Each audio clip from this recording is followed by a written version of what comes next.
ನಾವು ಎವಡಿಸಿದ್ರು ಸತ್ತ ನಾವು ತಿಳಿಗೆ ಪಡುವೆ ಅಸಲಿನ ಪಾತನ ಕೊಡಕ. Hai everyone, welcome to Om Brewok Story. Semoga kalian sehat selalu dan diberikan rezeki yang berkah ya.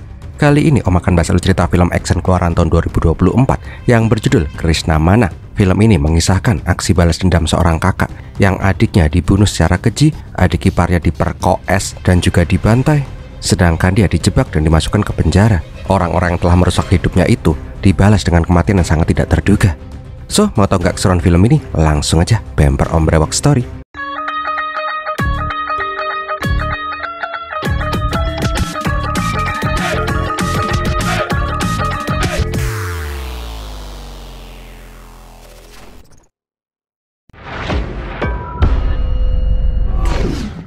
Awal kisah diperlihatkan ada mas-mas yang bernama Badra sedang menggali liang kubur.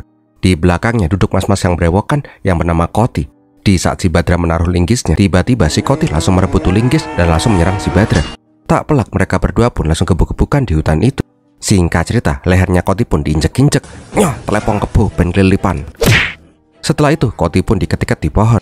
Nggak lama berselang, Badra pun memasak air. Jangan bilang Koti mau dimasak nih ya. Oh enggak, ternyata nggodok gula Jawa. Bangke main siram aja. Ya si Koti pun jadi Koti karamel lah. 3 hari kemudian diperlihatkan ada warga yang melihat ada gundukan tanah yang dikerubungin semut.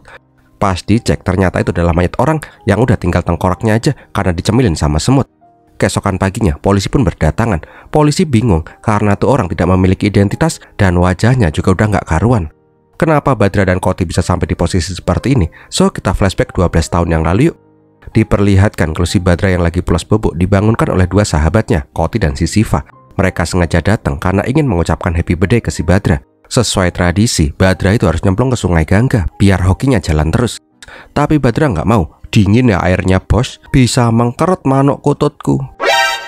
Di saat lagi berdebat, ada kakek-kakek yang ikut campur. Dasar anak muda cupu, udah jegur aja jegur. Siapa tahu kalian bisa dapat kalung emas. Konon katanya di sungai itu tersembunyi harta karun. Karena teman-teman ini pada cupu semua, Siva pun langsung nyemplung ke sungai. Siapa tahu dia dapat kalung beneran. Alah, tuh orang bego bener mau aja dikibulin sama kakek-kakek. Bro, aneh dapat kalung bro. Lah kok malah dapat beneran? Ya 2 manusia bangkai mageran ini pun langsung ikutan nyemplung lah. Tapi pas dicek, rupanya Siva cuma ngibul biar sahabat-sahabatnya itu ikutan nyemplung. Intinya sih ketiga sahabat ini pun sudah seperti saudara. Mereka itu yatim piatu dari kecil dan hidup bersama dari kecil. Nah pas mentas, Siva melihat sebuah keluarga yang sedang bersama. Melihat itu Siva pun terenyuh. Semoga tahun depan mereka semua bisa menikah dan memiliki keluarga yang bahagia. Mendengar itu, Koti dan si Badra pun hanya bisa terdiam. Soalnya mereka itu sadar diri, orang miskin dan bajingan seperti mereka itu nggak pantas punya keluarga. Nah di lain tempat diperlihatkan bocah yang bernama Kipli. Melihat ada bubaran sekolah, Kipli yang biasanya mandi cuma pas Jumat Kliwon langsung dandan habis-habisan. Nggak lupa nyetel lagu India dulu biar tambah pede. Ulu senyumanmu mas kayak pantat bebek yang bebelen 3 hari. Pas lagi show off itu, tahu-tahu kepalanya si Kipli langsung dikeplak sama si Badra. Kerja meceng aja. Nggak lama kemudian ada Pak Ade-Pade yang ngabarin kalau barang mereka udah datang. Kalau si Badra mau ngambil barangnya udah bisa. Lah Badra sama Koti pun langsung gelagapan lah. Bisa berabe kalau sampai Siva tahu. Ketahuan membuat onar, 2 bangkai ini pun pura-pura sama si Siva. Ya secara Siva itu udah nggak suka ngeliat 2 sahabat itu berbuat kriminal lagi. Nah di lain tempat diperlihatkan orang bernama Dasu lagi luluran di tukang cukur. Di sana juga terlihat polisi yang lagi nungguin si Dasu. Rupanya tuh polisi punya urusan sama si Dasu. Biasalah bisnis sampingan polisi India sama penjahat. Setelah ngobrol wes-wes sama si Dasu, si Badra dan si Koti pun malah datang. Tuh polisi pun memperingatkan si Badra jangan berbuat onar dan melakukan tindak kriminal dulu karena ada inspektur baru yang baru aja dimutasi ke sana. Tapi Badra dan si Koti mah bodoh amat. Dia pun langsung ngembat kerjaan yang dikasih sama si Dasu. Intinya sih 2 orang ini pun disuruh jadi kurir gencos yang baru aja dikirim dari kota. Tahu 2 orang kampret ini dapat job dari si Dasu, anak buah si Michael langsung laporan ke bosnya. FWA aja nih ya, bisnis kurir narkoba di kota itu dikuasai oleh si Michael dan si Badra. Ya mereka pun saling serang gitulah pokoknya. Ketika si Badra dan si Koti nyangklong tuh genjos pakai tas Tayo dan Superman, tiba-tiba mereka langsung dikejar sama polisi. Rupanya polisi dapat laporan dari si Michael. Alhasil mereka pun diuber-uber sampai ngos-ngosan. Dengan susah payah mereka pun berusaha meloloskan diri. Sampai si Badra pun sadar kalau ada anak buahnya si Badra yang sedang memantau mereka. Alhasil Badra pun punya ide bagus. Dia pun langsung mendatangi markasnya si Michael dan bertanya, Dap, kamu tahu nggak inspektur baru di kota ini? Noh, orangnya lagi kesini. Kabur. Bangkainya, gara-gara si Badra nendang tuh keranjang bunga, semua paket genjosnya si Michael pun langsung ketahuan. Alhasil, Michael pun langsung ditangkap sama polisi. Malam harinya, gengnya si Badra pun meeting bareng karena mereka tuh sukses besar jadi kurir genjos. Mereka juga girang karena si Michael ketangkap polisi. Seenggaknya tuh orang nggak akan bisa bebas selama 6 bulan ini. Tapi pas Siva datang ke sana, semua orang pun langsung pada bubar. Nah, di lain tempat diperlihatkan kos-kosan cewek yang lagi pada ribut-ribut sendiri. Di sana juga ada mbak galak yang bernama Menah lagi ngamuk-ngamuk. Tak lama berselang datanglah ibu kos yang biasanya dipanggil Bude. Nah, di dalam Bude itu udah diributin sama suaminya. Kita panggil aja Pak D. Pak D yang merupakan anggota partai pengen meminta uang ke Bude untuk kampanyenya. MLA yang baru kayaknya sih ya bakal ngasih dia kursi dewan kalau dia ngebantu biaya kampanye partainya. Tapi Bude ini udah males ngurusin Pak D. Selama 20 tahun ini dia nggak mau kerja. Kesehariannya cuma minta duit terus-terusan buat partai. Tapi jadi anggota dewan aja kagak. Ya udah deh, kalau nggak mau ngasih uang, Pak D itu meminta kamar di atas yang kosong, mau dia pakai buat kantor partainya. Lah edan, ini kos-kosan cewek. Masa iya di atas mau dijadiin kantor partai? Tapi karena terus-terusan aja direngek, ya udah deh, Bude pun ngizinin. Siang harinya diperlihatkan Mena yang bekerja di percetakan. Bosnya pun tanya tentang pesanan klien mereka. Yayu bilang karena pesanan lagi banyak, dia pun ngelempar job itu ke percetakan lain. Nah, di lain tempat diperlihatkan si Siva yang lagi ngecek film Sablon. Nggak lama kemudian dia pun disatronin sama si Yayu dan si Mena. Mena nanyain gimana orderannya. Tapi si Siva bingung lah, kan jangka waktunya 10 hari. Ini baru 3 hari masa ia udah ditagih. Namun si Mena nggak mau tahu, orderannya itu harus jadi sekarang juga. Karena nggak mau ribut, Siva pun bilang besok pagi orderannya si Mena itu akan beres. Nah, di lain sisi, gengnya si Badra lagi pada nongkrong. Karena Michael lagi di penjara, geng mereka pun sekarang menguasai peredaran cimeng di kota itu. Nah, di sana Dasu pun nyeletuk kalau mereka tuh bisa dapat cuan lebih besar kalau nyikat gengnya si Michael. Namun Badra menolak karena Siva itu pasti nggak akan setuju. Allah, ngapain sih mikirin si Siva? Udah tinggalin aja tuh orang sok suci kayak dia. Tapi tiba-tiba Badra pun langsung ngamuk. Dia bilang Siva itu bukan hanya sekedar sahabatnya, dia juga saudaranya. Kalau ada yang berani menghina si Siva, Badra itu nggak akan terima. Lah, si Dasu pun langsung cengok lah. Melihat itu, Koti pun hanya terdiam. Om kirain dia tuh takut, jebulnya dia tuh lagi fokus ke duit. Oh, mata duitan nih orang. Sesampainya di rumah, Badra pun ngamuk-ngamuk sampai tukang teh aja kena ampasnya. Untungnya si Koti datang dan menenangkan si Badra. Nggak lama berselang, Mena juga datang. Dia meminta maaf karena kemarin udah marah-marah. Ternyata si Siva itu nggak bohong, semua pesanannya udah kelar tepat waktu. Tapi pas ngeliat tuh cetakan, Mena pun kembali ngamuk-ngamuk karena tuh cetakan salah warna. Yang bangkainya, Kipli lah yang salah membaca petunjuknya. Alhasil, Mena pun nggak mau mengambil tuh orderan dan nggak mau ngebayar jasanya si Siva. Nah, di sana Siva mencoba menenangkan si Mena dan akan mengganti kerugiannya si Mena. Lagi kesel-keselnya. Lihat Siva juga lagi diomelin sama mbak-mbak manis. Badra pun langsung ikutan emosi lah. Tapi Koti bilang, dasar amatir, masalah sepele gini pada ribut. Nih, lihat gua. Koti pun langsung lobby dan ngasih duit ke Mena. Dia pun menyuruh si Mena untuk ngambil tuh orderan. Langsung digaplok. Sore harinya, dua koplak ini pun berniat balas dendam ke Mena. Mereka menunggu di depan kantornya si Mena. Benar aja, pas Mena keluar sama si Yayu, Badra pun langsung mengambil duitnya si Mena sebagai kerugiannya si Siva. Pas lagi mau cabut, Badra malah nggak sengaja nabrak anak kecil yang lagi jalan sama emaknya. Bukannya minta maaf, si Badra ini malah ngomelain tuh mbak-mbak cantik. Nggak lama kemudian, Mena pun datang dengan polisi. Jelas saja, Badra pun pura-pura nggak tahu. Dia juga berkelit kalau dia tuh ngembat duitnya si Mena. Bangkainya, pas Yayu ditanyain, dia malah ketakutan. Dia cuma bisa bilang, anu nih gede. Ya udah deh, tuh polisi korup pun langsung pada cabut karena mereka itu tahu berurusan dengan si Badra pasti bikin capek. Setelah Mena pergi, Siva pun langsung tahu kalau saudaranya itu pasti berbuat onar. Dia pun langsung nanya di mana tuh uang. Itu disimpan di rumah. Nah, di kantornya Mena pun bingung kudu gimana. Soalnya tuh uang adalah uang tabungannya untuk mengobati ibunya yang sedang sakit. Tak lama berselang, Siva pun memanggil si Mena. Di sana Mena pun langsung nyap-nyapan dan marahin si Siva. Nggak lupa dia juga menghina si Koti dan si Badra. Namun Siva berkata kalau saudaranya itu aslinya nggak punya niat jahat. Mereka itu mengira aku itu rugi gara-gara kamu.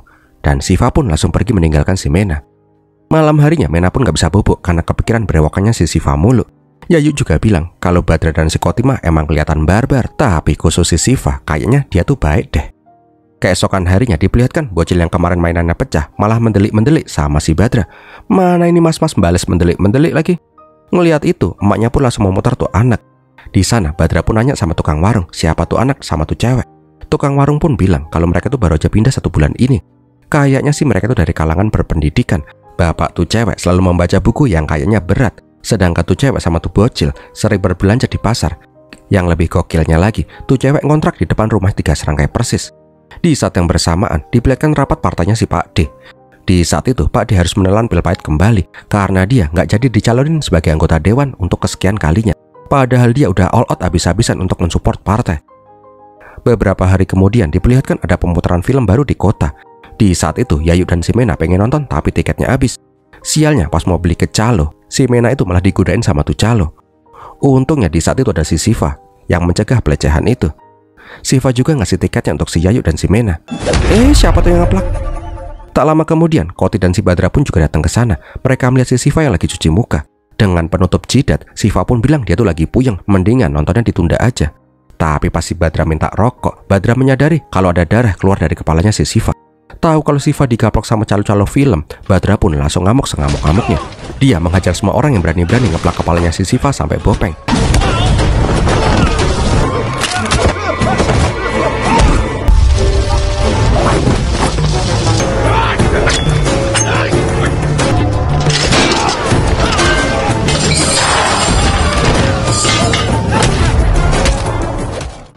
Untungnya Siva berhasil dihentikan. Kalau enggak, dia udah ngebunuh tuh para calo-calo nakal. Nah di rumah Siva pun marah ke Badra. Dia nggak suka Badra emosian kayak gitu. Kalau sampai tuh orang pada mati, Badra akan masuk ke penjara. Ketika mereka berdua itu berdebat, Koti menjadi orang yang bisa mencairkan suasana. Dan itulah persahabatan mereka bertiga yang sudah seperti saudara kandung sendiri. Keesokan harinya, Mena pun diperlihatkan mau berterima kasih ke Siva untuk tiket kemarin. Dia juga ngasih orderan baru buat percetakannya si Siva. Bro, roman-romannya tuh cewek naksir ente deh. Diem, bocah ngaca-ngaca masih nangis udah ngomong cinta-cintaan. Siang harinya pas istirahat makan siang, Mena bilang ke Yayu, "Yuk, teh di sini nggak enak, enakan teh di dekat kiosnya si Siva." Elah Cile. Apa aneh bilang bro? Singkat cerita, mulai hari itu Siva dan Mena pun semakin dekat dan dekat. Mereka pun sering menghabiskan waktu bersama. Nggak cuma Siva sih yang kasmaran. Badra yang lihat si Laksmi dan anaknya malah jatuh cinta sama ini janda. Dan dia pun mulai mendekati si Laksmi. Aduh, janda emang paling jos. Tapi si Laksmi emang bagus banget bodinya. Walah. Nah, suatu hari 3 serangkai pun tahu-tahu dicokok sama polisi. Semua preman dan penjahat di kota itu pun dikumpulin jadi satu di lapangan. Rupanya mereka itu disuruh menghadap komisaris polisi yang baru, Pak Subudi. Panggil Budi aja ya. Diperlihatkan kalau Budi itu orangnya sopan dan santai. Dia bilang dia cuma mau kenalan sama kriminal di kota. Budi juga kagum karena di kota ini cuma ada 250 kepala keluarga.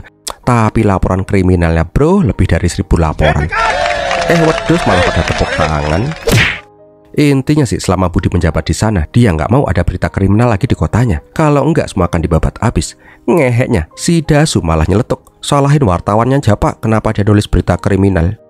Ya udah deh, Dasu pun langsung disuruh maju. Sambil berbisik Budi pun bilang, "Bro, aneh masih santai, jangan sampai aneh keluar aslinya. Kalau ada yang berani berbuat kriminal lagi di wilayah ini, kamulah yang pertama kali aku sikat."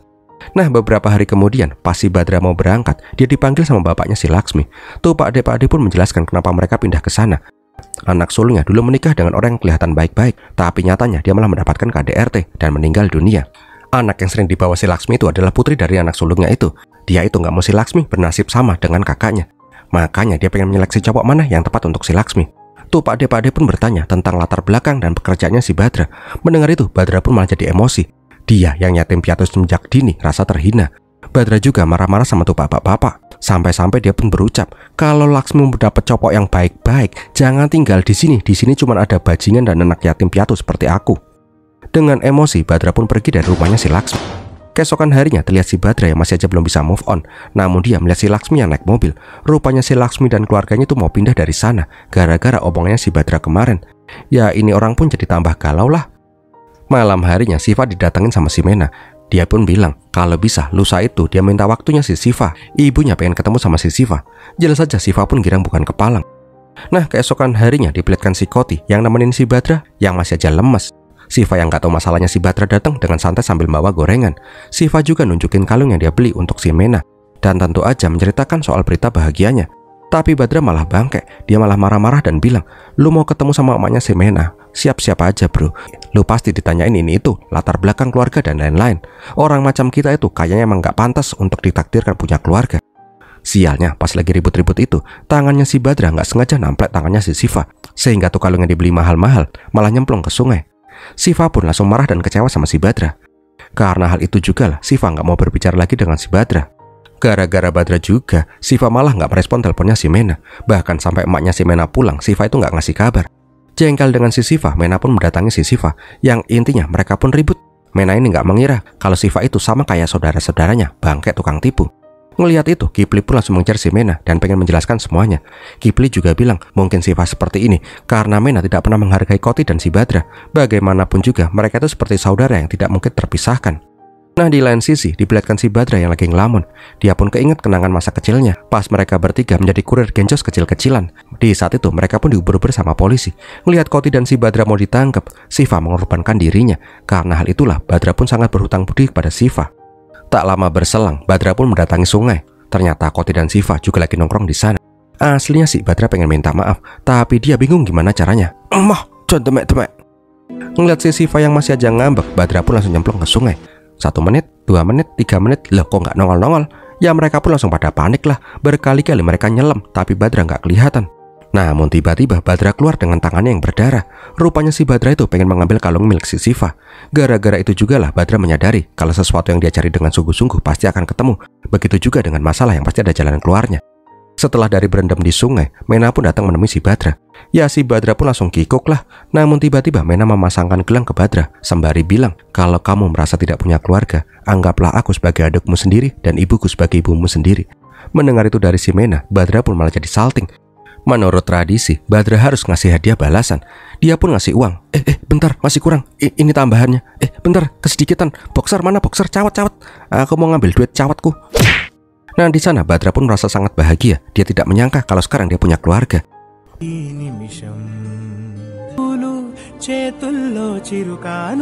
Beberapa minggu kemudian, Siva dan si Mena pun patungan buat ngebiliin si Badra bajai biar dia bisa kerja yang halal. Pokoknya saat itu Badra, Koti dan Siva menjadi orang yang paling bahagia di dunia. Sampai suatu hari pas ngeliat kakaknya sedih ngeliatin rumahnya si Laksmi terus, Mena pun memutuskan untuk mencari alamat Laksmi yang baru. Mena juga menjelaskan kondisi Badra yang sekarang kepada Laksmi dan bapaknya. Gayung pun bersambut, mereka pun menerima si Badra dan menyuruh si Badra untuk menemui mereka. Tapi sialnya pas mau ngasih kabar bahagia itu ke Badra, Mena ditelepon rumah sakit karena ibunya anfal.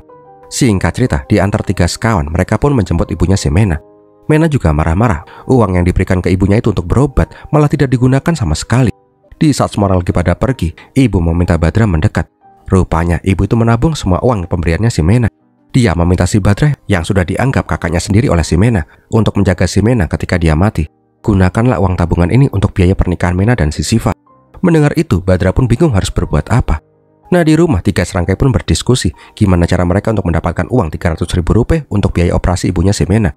Karena buntet, Koti pun bilang kalau ada pengiriman cimeng dalam jumlah besar, dia dan Badra akan mengambil job itu. Jelas saja Siva nggak setuju. Tapi mau gimana lagi, itulah cara paling cepat untuk mendapatkan uang. Mereka berdua pun meminta si Siva untuk tunggu di rumah. Kalau mereka berdua itu pengen berangkat, dia juga pengen ikut jadi kurir genjos karena mereka semua itu saudara. Keesokan paginya mereka bertiga pun menyusuri hutan dengan membawa 3 karung genjos. Kali ini mereka itu nggak bisa leluasa karena setelah diultimatum sama si komisaris Budi, kriminal di sana pun langsung menurun drastis. Singkat kata nih ya, mereka pun berhasil membuat tuh genjos ke Bajai. Namun perjalanan mereka itu cukup jauh sehingga mereka semua pun kelelahan. Di saat lagi pada ngopi, ada anak buah si Michael yang ngeliat gengnya si Badra. Alhasil mereka pun langsung dicegat oleh Michael dan gengnya. Michael ini ingin balas dendam ke Badra. Tapi kali ini Badra bisa menyingkirkan egonya. Dia pun meminta maaf ke Michael. Bangkainya Michael malah minta si Badra menyembah dirinya. Hal itu pun langsung dilakukan oleh si Badra. Yang penting mereka bisa dapat uang cepat buat ibunya si Mena. Kampretnya, Michael itu ingkar janji. Dia itu malah pengen ngerebut gelang yang diberikan oleh si Mena. Jelas aja Badra pun langsung ngamuk. Dengan kalap dia pun menghajar Michael dan anak buahnya.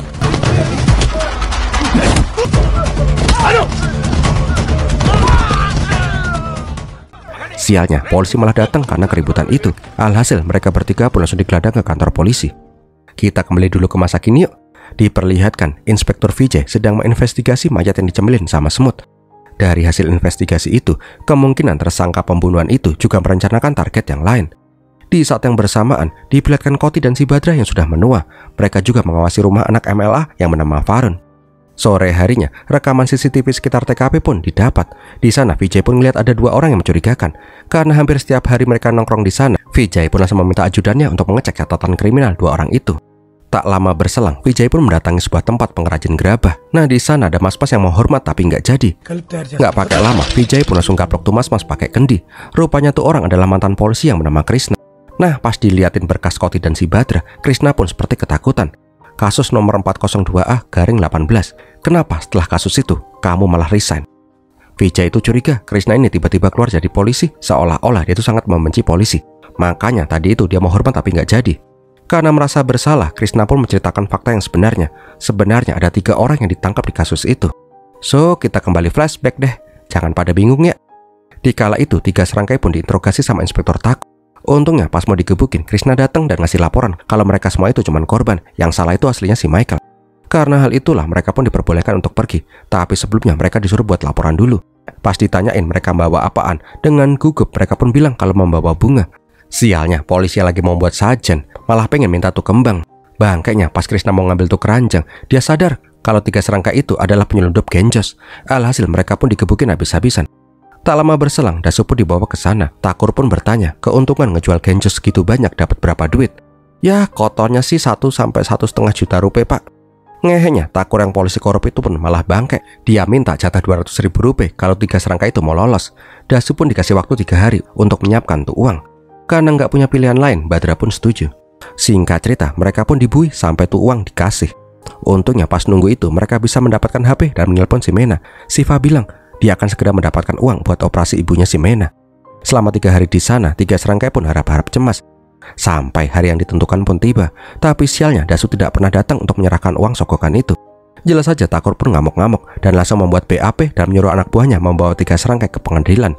Tapi pas 3 serangkai mau dibawa keluar, Thakur pun mendapat telepon. Dia pun terlihat ketakutan setelah mendapatkan telepon itu. Singkat cerita, 3 serangkai itu pun disuruh masuk ke jeepnya si Thakur. Mereka pun bingung, mereka itu mau dibawa kemana. Tapi tak lama berselang, mereka pun malah dibawa ke rumah dinas milik Komisaris Budi. Nah, di sana Thakur pun langsung disuruh melepas topinya. Lah, ditabok. Di sana Budi pun langsung membebaskan 3 serangkai. Tak lama kemudian Dasu pun dipanggil. Adalah intinya sih, Budi akan menganggap kesalahan 3 serangkai itu nggak pernah ada, asalkan mereka bertiga itu mau ngebantunya. 3 serangkai ini akan dijadikan tersangka kasus receh. Ya, kasus-kasus nggak penting lah. Tak lama berselang, Prabakar pun mendapat telepon. Dia bilang kalau operasi ibunya si Mena telah selesai dengan sukses. Rupanya Budi ini juga membayarkan biaya operasi ibunya si Mena. Mengetahui kebaikan si Budi, mereka bertiga pun setuju melakukan apapun perintah dari si Budi. Namun Badra memohon, tolong jangan libatkan si Siva, karena sebentar lagi dia akan menikah. Tapi si Budi tidak akan melepaskan si Siva, karena dia butuh 3 orang kambing hitam. Budi pun berjanji mereka hanya akan dipenjara selama beberapa hari. Singkat cerita, mereka pun disuruh ini itu sama polisi. Mereka bertiga juga di briefing dan disuruh latihan menghadapi hakim di persidangan. Beberapa hari kemudian, mereka pun dibawa ke pengadilan. Namun di sana udah penuh dengan wartawan. Wah, perasaan Om gak enak nih ya. Kasus receh model gimana yang didatangin wartawan sebanyak itu? Di dalam persidangan, para tersangka ini pun ditetar pertanyaan oleh hakim. Tapi yang menjawab selalu aja pengacara penuntut umum yang udah disetting sama si Budi. Ngerasa jengkel, hakim pun meminta 3 orang itu untuk menjawab.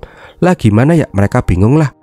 Apalagi pas ditanyain apakah mereka itu punya pengacara atau enggak. Dengan polosnya mereka itu menjawab, enggak punya pak. Ya udah deh, pengadilan menunjuk Sri Rama sebagai pengacara mereka bertiga. Aslinya sih Sri Rama itu ngerasa ada yang janggal dengan kasus ini, makanya dia bersedia. Di saat mereka bertiga mau dibawa ke penjara lagi, diperlihatkan si Kipli yang memanggil abang-abangnya. Tapi karena ramai, 3 serangkai gak bisa mendengar apa yang dikatakan oleh si Kipli. Keesokan harinya, Sri Rama pun datang ke kantor polisi. Dia yang sadar ada yang aneh, tidak ingin ada polisi yang mengikuti dia pas menemui kliennya. Tapi Budi terus saja memaksa dengan dalih SOP. Ya udah deh, Sri pun meminta si Krishna aja yang kelihatan cupu untuk menemani dirinya. Di ruang interogasi, 3 serangkai pun bertanya-tanya, sebenarnya mereka itu didakwa kasus apaan sih ya? Kok heboh bener? Karena penasaran berat, Koti pun malah bertanya ke Sri Rama, Pak, sebenarnya kita tuh kena kasus apaan sih ya Pak ya? Lah Sri Rama pun langsung muntap lah sambil membanting tuh berkas. Seketika mereka pun langsung pada syok pas ngeliat foto Mena. Rupanya 3 hari yang lalu, di saat 3 serangkai dikurung di penjara, Mena dan si Kipli mendatangi rumah 3 serangkai. Dasu yang ngeliat si Mena bertanya apa yang sedang terjadi. Ternyata Mena kesana karena dia tuh mau ngasih tahu ke Siva kalau ibunya tuh udah gak perlu uang lagi karena ibunya baru saja meninggal dunia. Di saat itu Dasu pun bingung harus gimana. Dasu pun meminta si Kipli untuk mengantar si Mena sampai naik bajai, biar besok dia akan bilang ke 3 serangkai. Ketika sampai di kos-kosan, Kipli pun bilang mending mereka kembali ke rumah Siva aja. Dia tuh ngerasa ada yang ganjel. Tapi Mena malah menyuruh si Kipli untuk pulang. Dia pengen menenangkan diri di kos-kosan itu. Nah, di kos-kosan itu penjaga kos pun heran kenapa Mena malah kesana. Karena hari ini lagi ada perayaan Dasera, semua orang lagi pada pulang ke rumah masing-masing.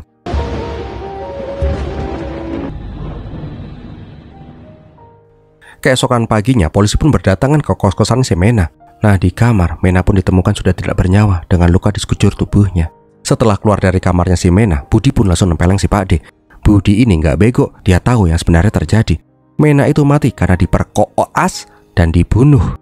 Rupanya sehari sebelum kematian si Mena, Pak D itu menemui si Farun, anak MLA. Dia itu meminta tolong dikasih jatah kursi. Farun pun bilang dia akan mempertimbangkannya asal dia bisa ngicipin cewek-cewek di kos-kosannya Pak D. Tapi di malam itu semua cewek pada pulang kampung. Ketika si Farun dan teman-temannya mau cabut sambil mabuk, dia pun malah ngeliat si Mena. Setelah itu, Om nggak perlu ceritain dong ya. Adalah itulah pokoknya, kejadiannya kurang lebih sama kasusnya si Vina Cirebon gitulah. Mendapati fakta mengejutkan itu, 3 serangkai pun langsung lemes. Apalagi mereka juga dijadikan tersangka kematian orang yang paling mereka sayangi.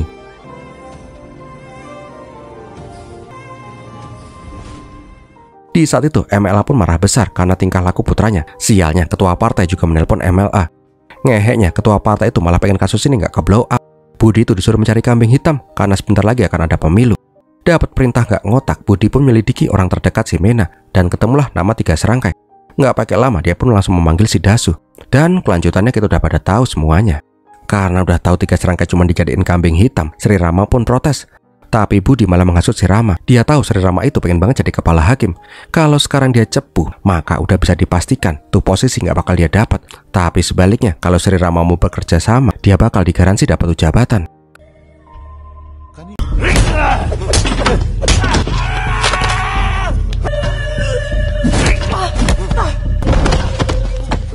Setelahnya 3 serangkai pun disiksa habis-habisan. Intinya sih mereka kudu ngaku sebagai pembunuhnya si Mena. Namun 3 serangkai nggak mau, mereka nggak sudi melakukan itu. Karena cara kasar nggak mempan, Budi pun ngiming-ngimingin uang 50.000 rupiah untuk masing-masing orang. Setelah bebas, mereka bisa hidup enak dan bisa nyari cewek model gimana pun. Namun Budi langsung dilempar sama piring nasi. Ya, disiksa lagi deh.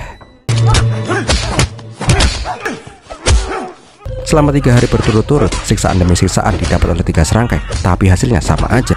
Karena waktu udah mepet, Budi pengen menggunakan cara terakhir. Mereka bertiga pun dibawa ke sebuah jalan. Orang-orang yang berjualan di sana pun juga disuruh pergi dan digantikan oleh orang-orang suruhan polisi. Setelah itu semua pun disuruh keluar. Sekali lagi Budi pun bertanya ke Siva, mau ngaku apa enggak. Tapi pas Siva bilang enggak, dia pun langsung tewas di headshot sama si Budi. Ngelihat Siva yang mati di depan matanya, Koti pun langsung ngamuk. Sedangkan si Badra hanya bisa terdiam mematung. Budi bertanya sekali lagi, kalau mereka nggak mau mengaku, mereka akan dibunuh juga. Karena hal itulah, Badra pun bersedia mengaku sebagai pembunuhnya si Mena. Kematian Siva juga disamarkan oleh polisi. Siva itu mencoba melawan dan ditembak mati. Karena kasus pembunuhan si Mena, Badra dan si Koti pun dijatuhi hukuman 12 tahun penjara. Dan itulah terakhir kalinya Krishna bertemu dengan 2 orang itu.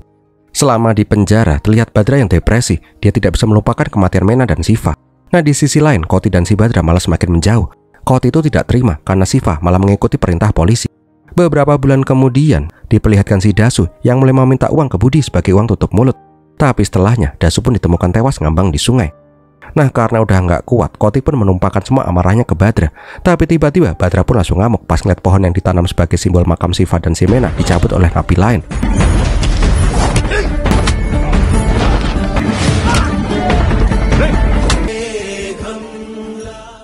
Tak terasa, waktu pun berjalan dengan cepat. Di tahun 2015, mereka berdua pun bebas dari penjara. Hal pertama yang mereka lakukan setelah keluar dari penjara adalah mendatangi si Budi. Di saat itu, mereka hendak membunuh si Budi.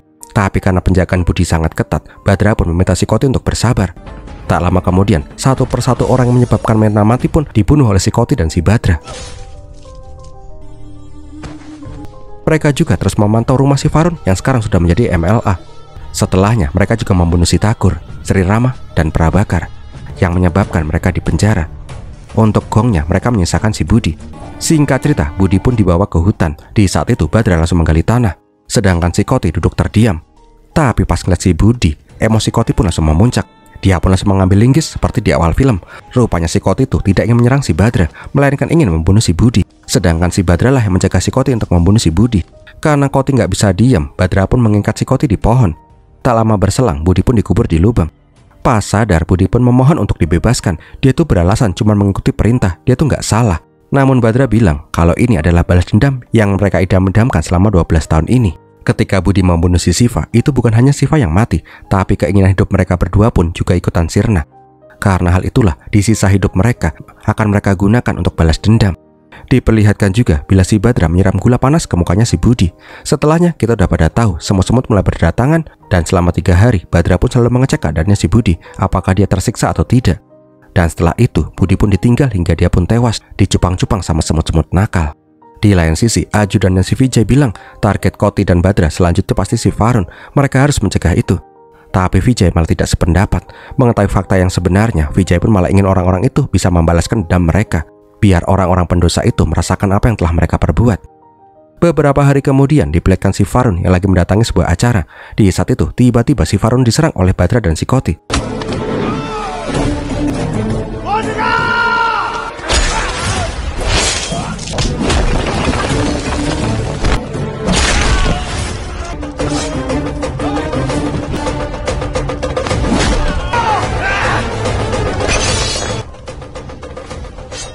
Singkat cerita, Varun yang mencoba kabur berhasil ditusuk sama si Badra. Di akhir hayatnya, Badra pun bilang, "Ini hukuman karena telah memperkaos dan membunuh adikku." Di saat Varun udah tewas, Koti pun juga tewas ditusuk. Disusul oleh si Badra yang juga ditikam-tikam hingga tewas. Tapi mereka itu mati dengan senyuman karena mereka bertiga akan segera berkumpul kembali seperti sedia kala.